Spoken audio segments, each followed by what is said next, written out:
Hola, bienvenidos al podcast Mentes Comerciales, donde conversamos con los académicos e investigadores de la Facultad de Ciencias Económicas y Empresariales de la Universidad de los Andes.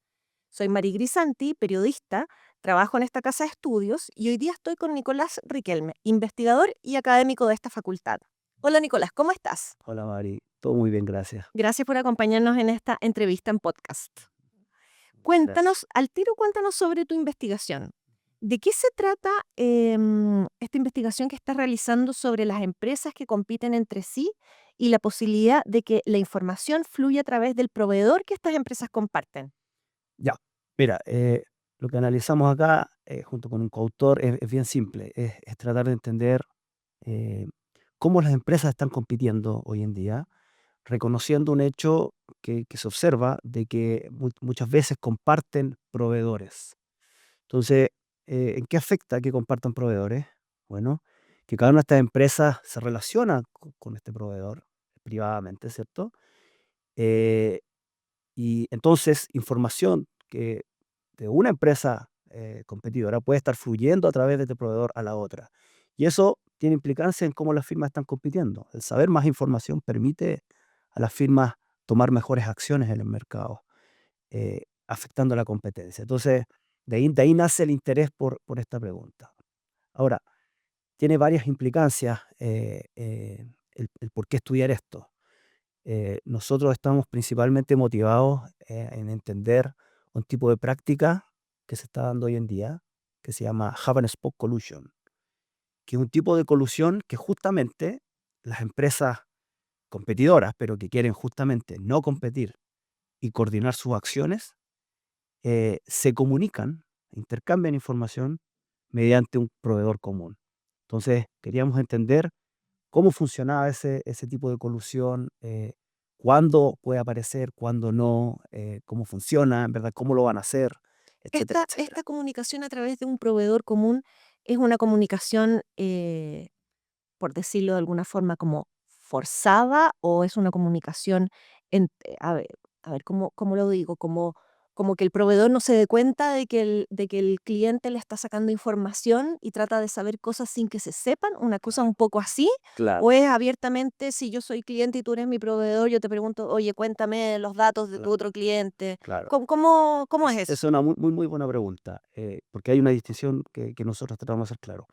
Si en verdad fuera información directa, en el fondo, mira, oye, nos queremos coordinar, eh, ¿por qué no le dices a la otra firma competidora que estos sean los precios, etcétera?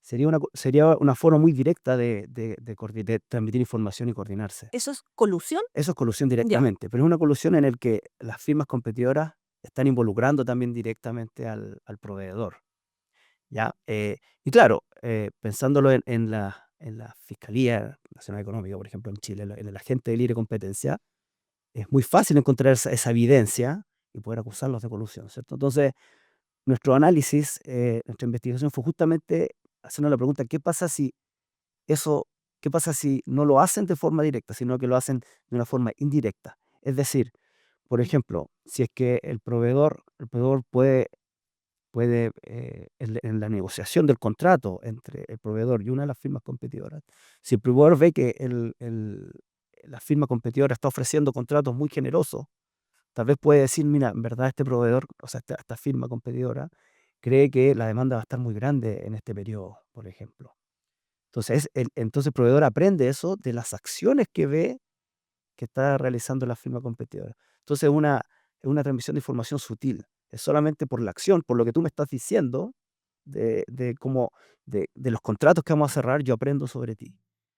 Eh, y la otra firma, la otra competidora, también en su relación con el proveedor, puede aprender esto del proveedor, porque sabe que el proveedor algo sabe, no sabe qué es, pero la elección de los contratos que él haga puede revelar esa información a la otra. Ahora, yo me imagino, sin ser una experta en el tema, y tú sí siéndolo, que ese traspaso de información normalmente se da. Lo más probable es que se da, o sea, porque lo mínimo que tiene que hacer una firma que compite en el mercado, ¿cierto? Con sus proveedores, cerrar un contrato. Cuando están cerrando el contrato, Entenderlo, entender saber qué necesita, ver cómo puede negociar mejor, en el tal, fondo, pensar en su negocio y que le vaya bien. tal cual. Entonces, claro, cuando están cerrando ese contrato, se da ese entendimiento y se da esa atención de que yo como fui una competidora, veo que tú me estás aceptando estos contratos, pero digo, este contrato me lo aceptaría solo si sabe que la otra esta información. Claro, si sabes la información del otro, yo puedo apretar un poquito más acá y ganar un poquito más. Exactamente. Entonces es un intercambio de información bien sutil, también es una muy mala, o sea, ¿Que es desde el punto de ilegal? vista, ese es el problema, O desde el sea, punto ¿es de ilegal vista, o es, perdona, o es poco ético en el fondo? Ahí hay una cosa como claro, que no es correcto. claro, ahí hay una línea que es un poquito, es bien difícil de decir, porque típicamente los casos de colusión, para mostrar en colusión, que acusar a 2 empresas de colusión, tiene que haber información directa, tiene que haber evidencias, pruebas. En cambio, acá nosotros estamos diciendo, mira, incluso en un caso en que la economía recibe shocks y estos competidores saben información que les gustaría compartir para poder coludirse mejor, ellos podrían intercambiar esa información sin incluir al proveedor en el fondo en esta colusión, sino que haciendo esto bien sutil, entonces con un resultado bien negativo. Porque con el paper justamente mostramos que en algunos casos eso lo pueden estar haciendo, realizando las empresas.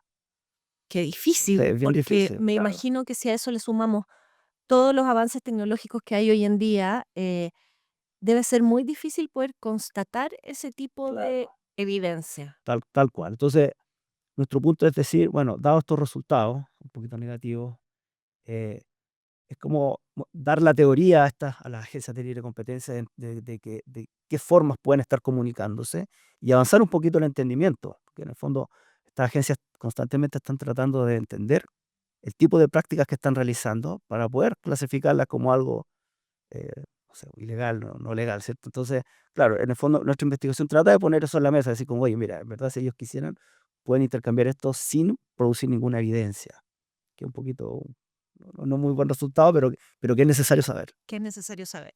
Y si se comprueba esa evidencia, ¿eso es colusión? Legalmente, no, típicamente no. No, porque ahí también cruzamos un área que, en el fondo todo esto es parte de economía, ¿cierto?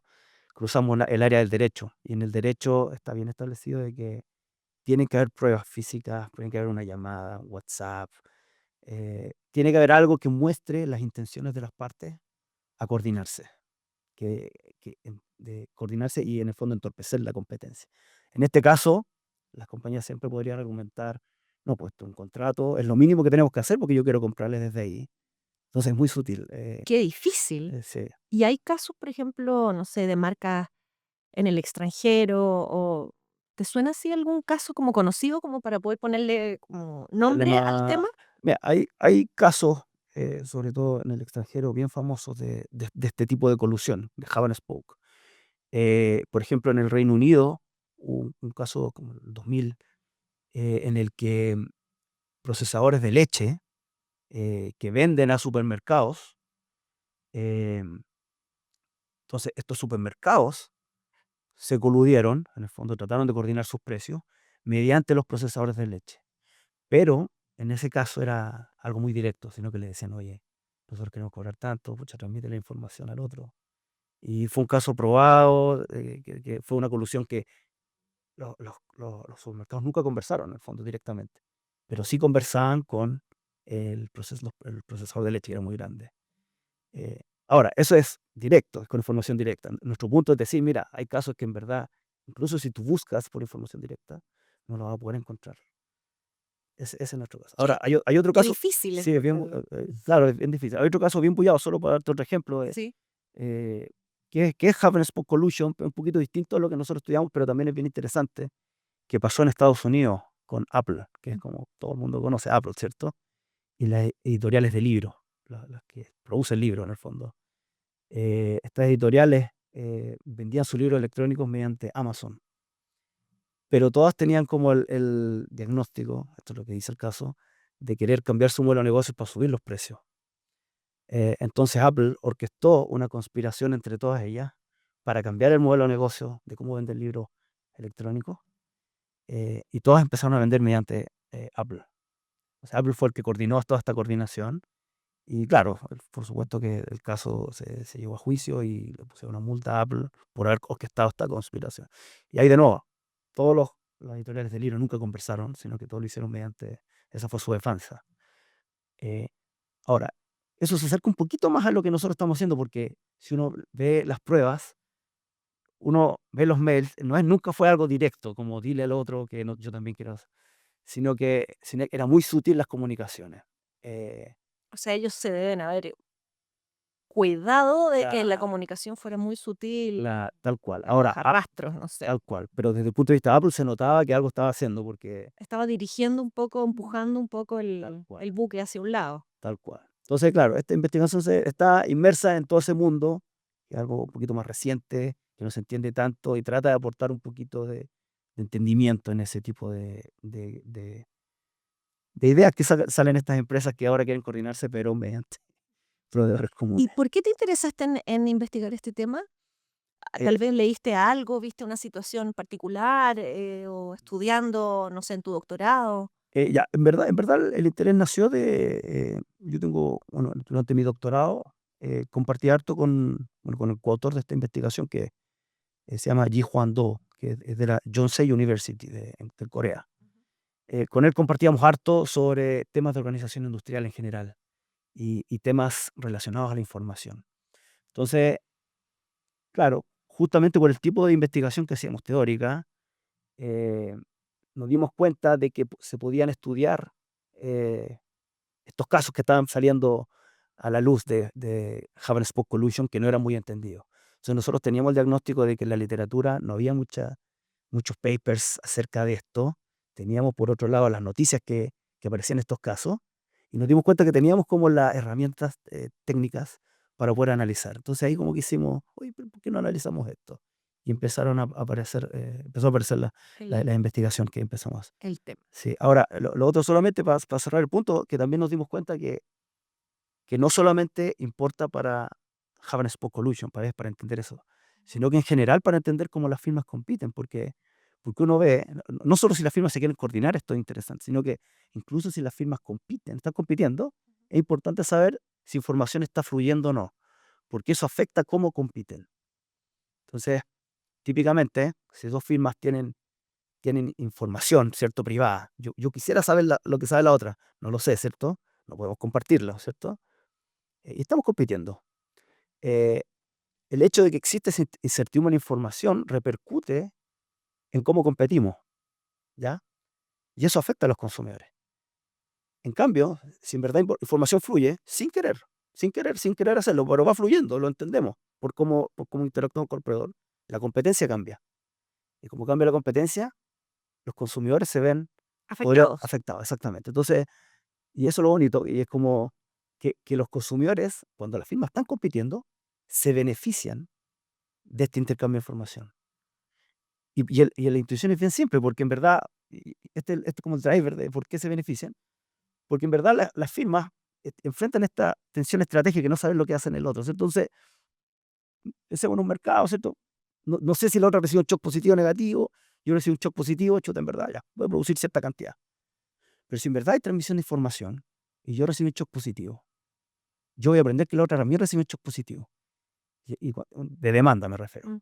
Si los dos vemos que las condiciones de choque de demanda fueron positivos, los dos vamos a hacer una oferta más grande al mercado, lo cual va a hacer que el precio baje del consumidor Y el consumidor se ve y el consumidor se ve beneficiado. beneficiado. Entonces, dicho de otra forma, que la información fluya, permite que compitan mejor, porque ya resolvieron esa tensión estratégica e informativa, compiten más y entonces, por un lado, cuando las firmas se coluden, sí es algo bien negativo, pero por otro lado, es algo positivo que estamos encontrando cuando están compitiendo en verdad.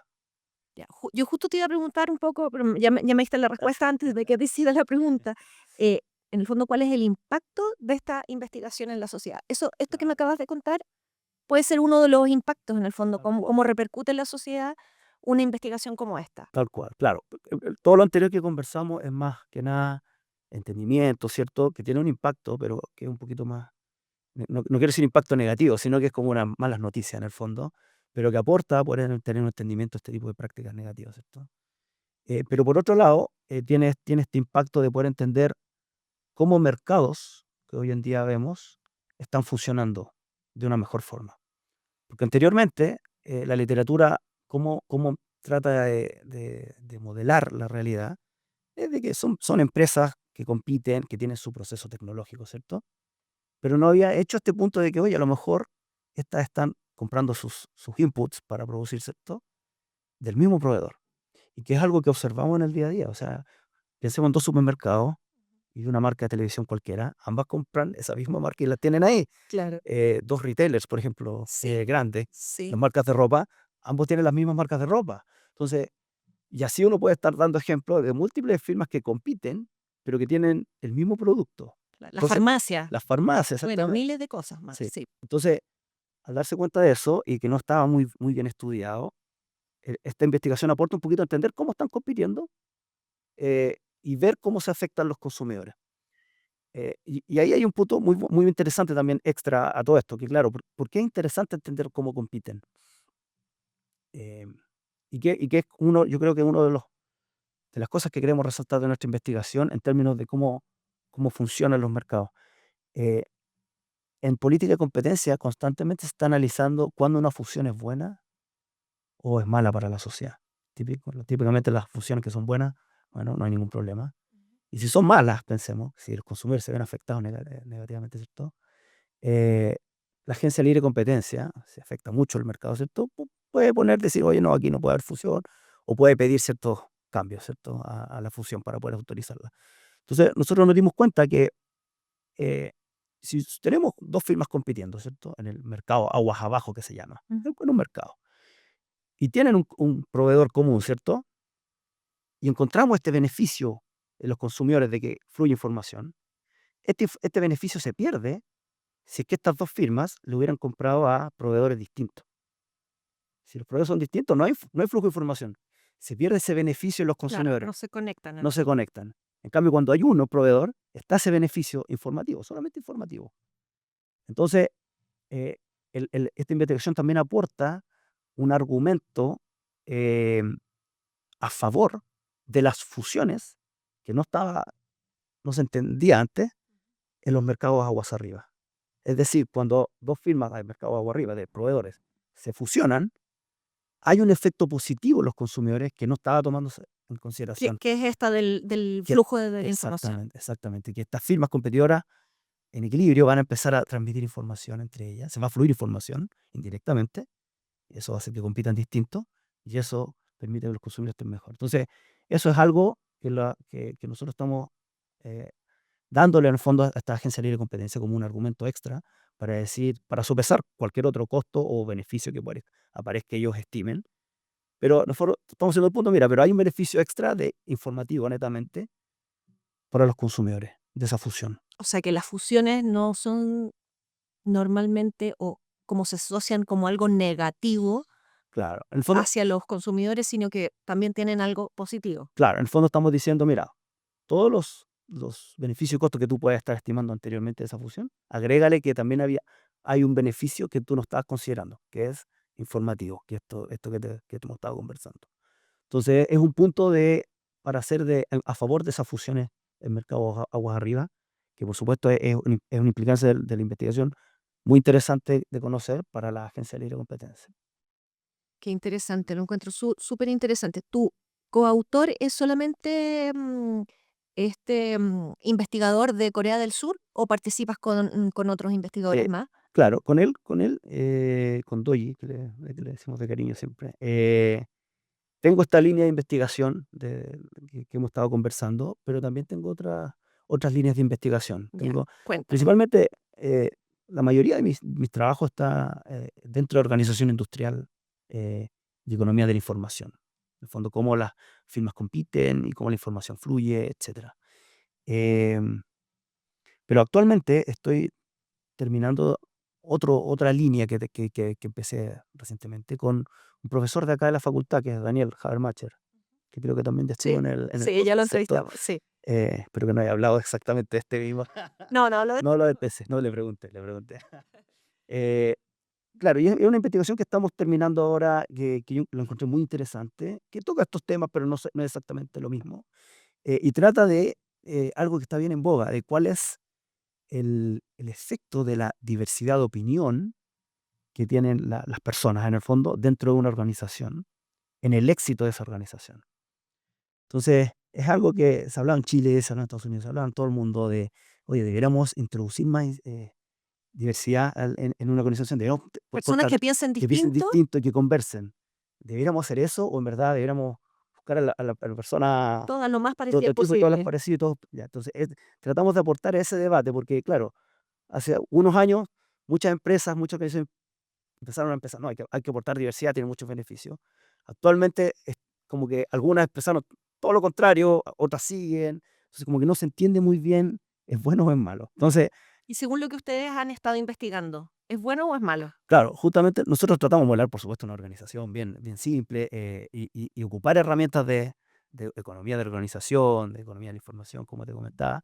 Y claro, mostramos cuándo es bueno y cuándo es malo. En el fondo tratamos de reconciliar todo lo que ha pasado y aportar en el sentido de, mira, ya, está bien que a lo mejor algunas empresas hayan dicho, no, esto no nos resultó, mientras otras, mira, en verdad esto fue bueno.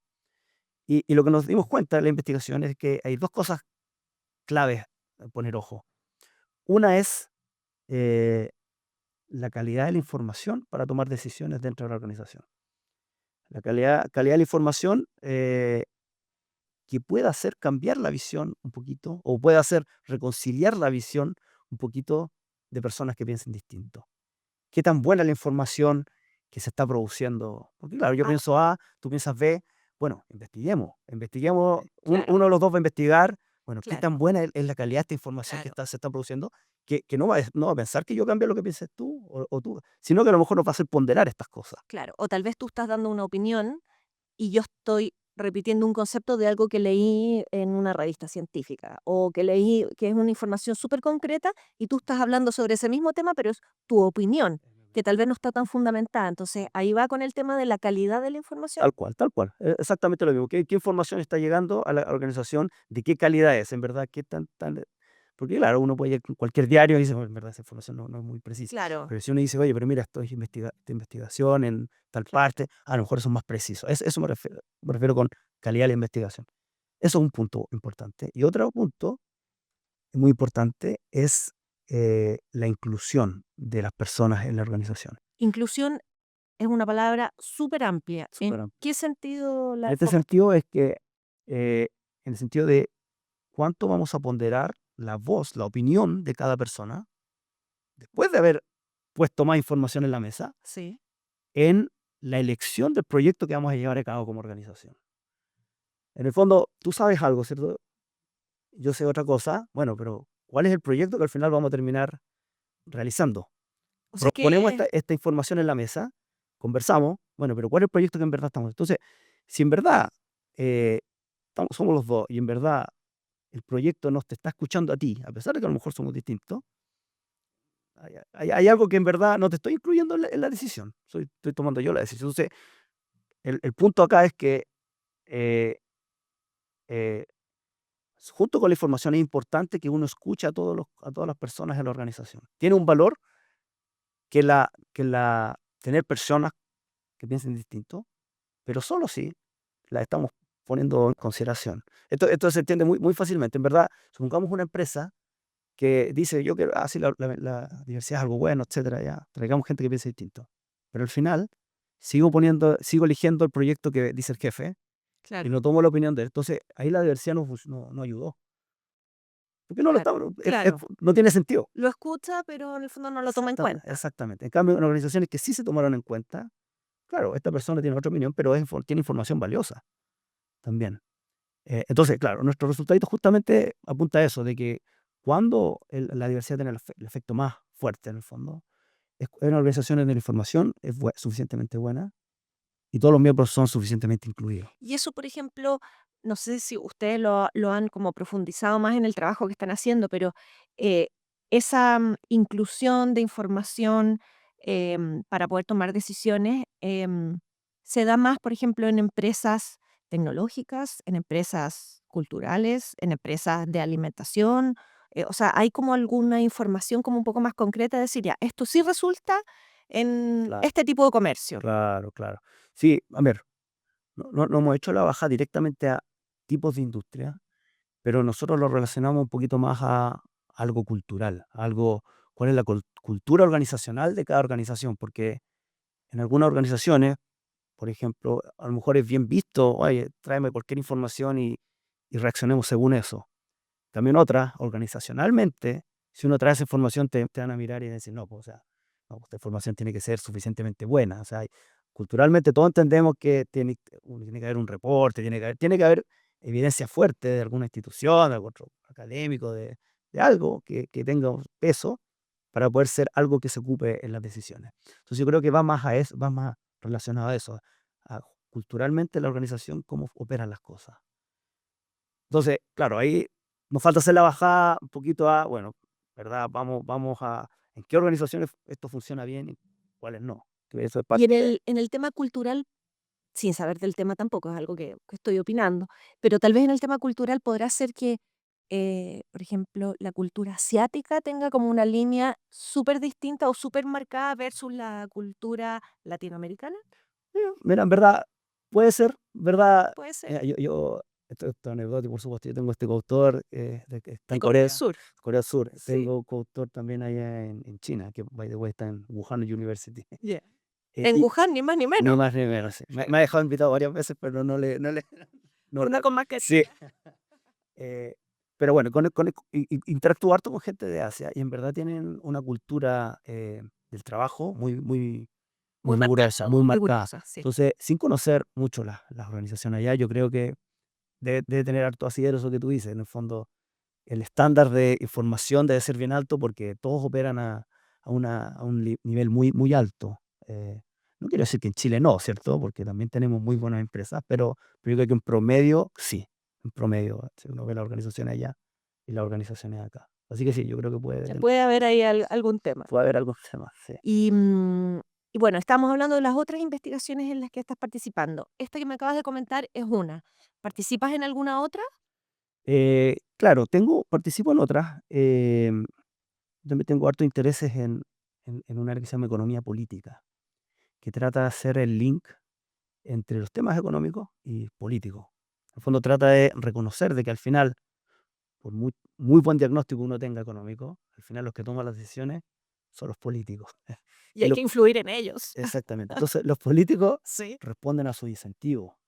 Entonces, esta otra patita de investigación justamente trata de entender cuál es la dinámica que hay entre gente que a lo mejor sabe y gente que no sabe y que necesita saber información y cómo toman decisiones. Uy, qué interesante ese tema, Eh, temazo. Pero sí, es otra vez, está Sí. súper interesante y tengo un par de investigaciones ahí que eh, andando y otras publicadas, pero claro, es todo otro tema. Otro tema. Sí, ¿Ese tema lo estás viendo con alguien de acá de la Universidad de los Andes o estás también con investigadores con investigadores de afuera. de afuera? También ahí, durante mi doctorado, en la universidad que yo estudié, tenía una conexión muy fuerte entre economía y ciencia política, se llama Political Science, y que la intersección es justamente economía política. Entonces, esto es bien anecdótico. Jugando a la pelota, conocí, como en tercer año de doctorado, a mi gran coautor en esa área, que, que actualmente trabaja en una consultora, ¿no? Trabaja en una consultora allá en Holanda. Y con él desarrollé esta línea de investigación y ya tenemos 2 papers publicados.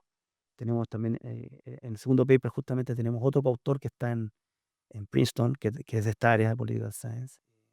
Entonces, claro, ellos ponen la parte de ciencia política, yo aporto la parte de economía y ahí hemos estado interactuando para poder sacar estos proyectos. Pero, Qué pero claro, como tú interesante. dices, todo da para otra conversación Sí, eso, pero en todos tus temas está el tema de la información tal cual, como de fondo. tal cual. En el fondo es utilizar las herramientas que se conocen hoy en día de economía de la información para poder entender cómo interactúan, ya sean las empresas, ya sean en este caso los políticos con los que sale información, ¿cierto?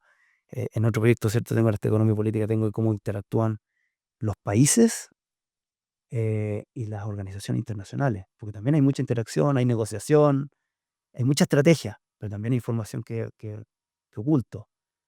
Por decirte algo, yo digo, oye, yo quiero que bajemos los niveles de emisión de CO2, ¿cierto? Sí, sí, sí, pero lo estoy diciendo en verdad porque lo quiero hacer o lo estoy diciendo de una forma estratégica para que los otros lo hagan y yo me beneficie, etcétera, etcétera. Entonces, hay otras interacciones, pero lo que tienen transversal de estas dos cosas es la información. Hay muchos problemas informacionales y eso es lo que me como que me apasiona. Muy, muy entretenido. Yo creo que de esas otras investigaciones vamos a tener que hablar en otro podcast En algún porque momento, yo creo que da sí, para mucha conversación. de acuerdo. Oye, muchas gracias, Nicolás, por acompañarnos hoy día en este programa. Estuvo muy entretenido, muy interesante todo lo que nos contaste. Y a nuestros auditores los queremos dejar invitados a revisar este podcast y otros contenidos que tenemos en nuestro canal de Spotify de la Universidad de los Andes. Muchas gracias por haber Muchas venido. gracias, Marisol, por la oportunidad de conversar Que estés muy bien. Gracias, gracias. Chao. Estés bien. Chao, chao.